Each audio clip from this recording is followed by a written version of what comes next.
Bom, Silvão, vamos falar então primeiro desse tamanho desse problema que é o uso de anabolizantes, de esteroides, né?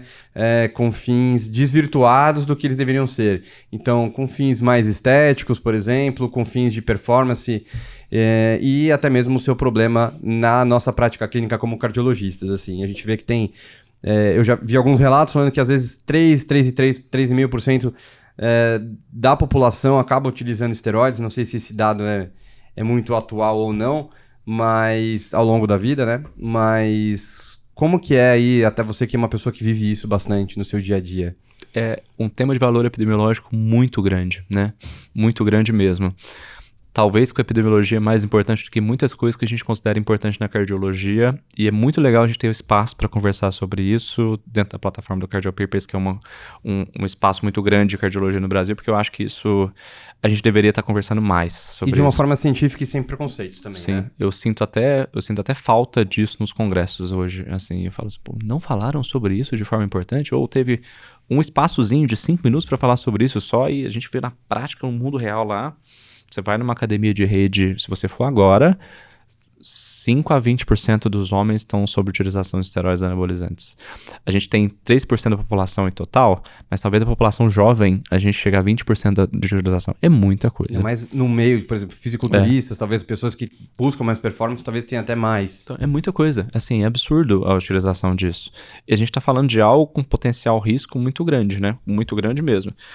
30% dos pacientes que utilizam esteroides vão desenvolver dependência a nível do sistema nervoso central. O que classifica como dependência nisso? É aquele paciente que ele já tem efeitos colaterais importantes, deletérios para a saúde, e ele continua utilizando.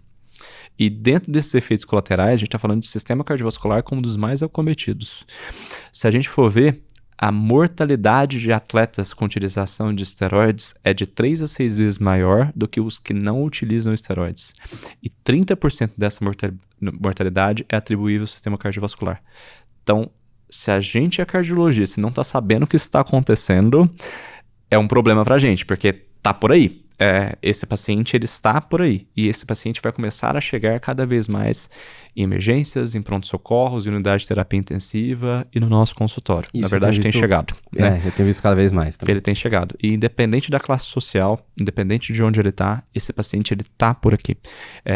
Eu acho que é muito subdiagnosticado ainda, porque eu acho que chega muito, mas não tem muito... Às vezes o cara que está atendendo ali na UPA, ele não tem o tempo para parar e falar assim, nossa, deixa eu publicar esse caso, deixa eu relatar, deixa eu pegar uma série de casos desses últimos anos que eu atendi aqui. Então, eu acho que o problema é maior ainda do que a gente imagina que seja. Subdiagnosticado com certeza. Sem dúvida, sem ainda dúvida. Mais, olhando em questão do que eu atendo, por exemplo, que seria uma população com infarto, por exemplo, numa unidade de referência de cardiologia no SUS, a gente vê cada vez mais pacientes mais novos vindo com síndrome coronariana aguda, alguns casos evoluindo com insuficiência ventricular esquerda, em descompensação, e vai ver o único fator de risco atribuível era esteroide, né? Sim, a gente vê muito, e olha que assim, a gente está falando de grandes centros que a gente atende, que a gente consegue investigar potenciais outras causas, se o paciente não tinha uma trombofilia, se não tinha outra coisa, uma história familiar muito positiva, uma superdislipidemia, que era uma hipercol familiar que justificasse isso, mas não era. O que a gente acaba vendo muito é o esteroide como causa. Uma coisa que muita gente fala assim, não tem nenhum estudo duplo cego randomizado para falar que tem esse desfecho, mas não vai existir. E se a gente esperar isso existir, a gente vai deixar um problema de saúde enorme acontecer na população.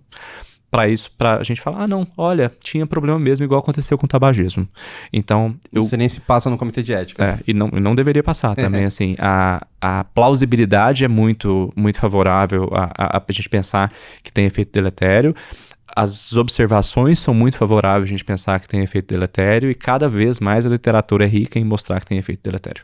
Então, esse argumento de que não tem estudo duplo cego randomizado, não tem estudo duplo cego randomizado falando que a atividade física faz bem para a saúde também, mas a gente tem que ver que com hábitos, a análise científica não deve ser feita só com estudo duplo cego randomizado, mas muitas vezes a observação já gera a gente mudar condutas para isso. Perfeito.